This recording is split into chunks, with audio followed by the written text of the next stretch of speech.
Mga guys, dumating yung order natin na isang cellphone repair tools. So i-unbox natin ito para makita natin kung tama ba yung na-order natin. So ano kaya itong laman nito mga idol?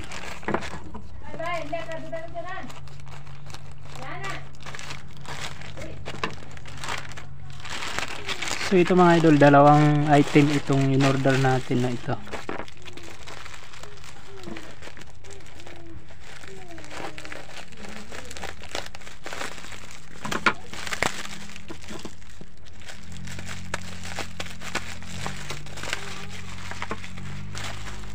Ayan.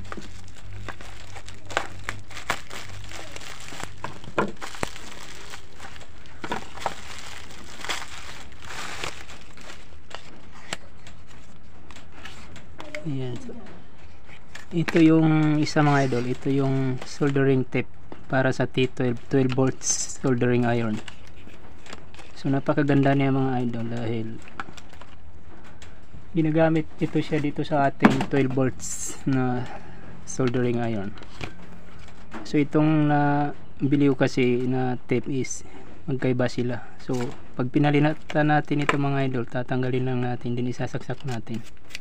Ayan, then ititest na rin natin ito ngayon kung gumagana ba itong bili natin, na order natin. So try natin pagganahin kung umiinit ba ito.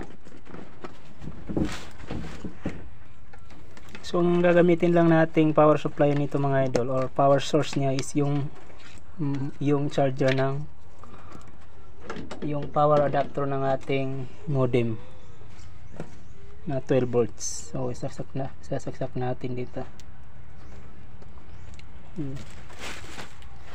para matry natin kung umiinit ba ito. Ito mga idol, mabilis talaga itong uminit na solda kahit 12 volts lang siya.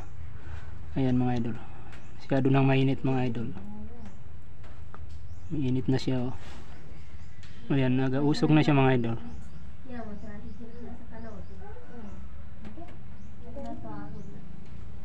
Ayan, masyado nang mainit mga idol.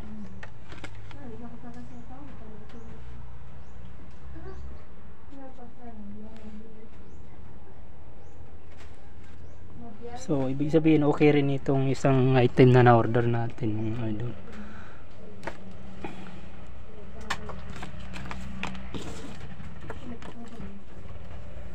So itong isa naman mga idol is ito siyang short detector kung tawagin. Ito natawag siyang Rosen atomizer mga idol.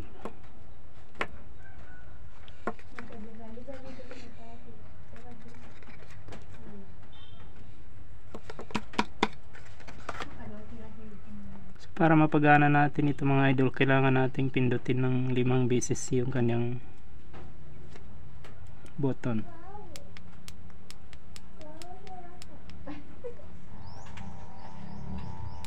Okay, ayan, gumagana na siya mga idol. Nagailaw na siya. So para mapagana niyo mga idol, kasi pagdating nito sa inyo hindi pa siya gumagana, kailangan niyo lang pindutin ng 5 beses na sunod-sunod itong kanyang post button. So, pag napindot niyo ng 5 beses, iilaw-ilaw na yan siya. Ibig sabihin pwede na siyang gamitin. So may volts adjust na rin siya dito mga idol, kung ilang voltahe yung gusto niyo. Yan 4.0 volts. Tignan niyo mga idol, magiging pula yan siya mga idol. Ayan,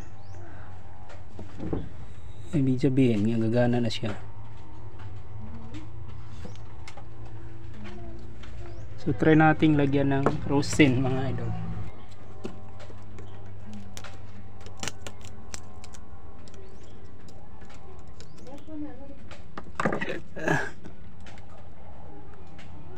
Lagyan natin ng kaunti lang mga idol. Ayan.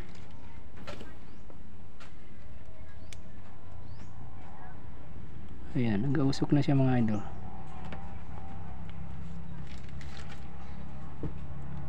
So, try natin sa board.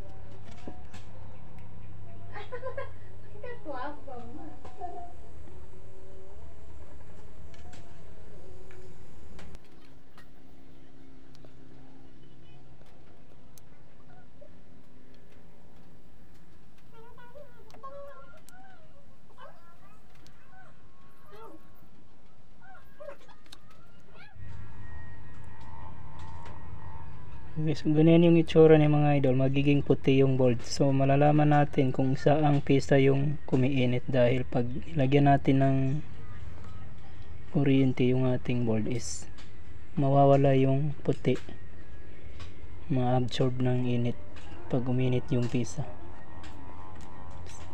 So wala tayo kasing masampulan na short board dito mga idol.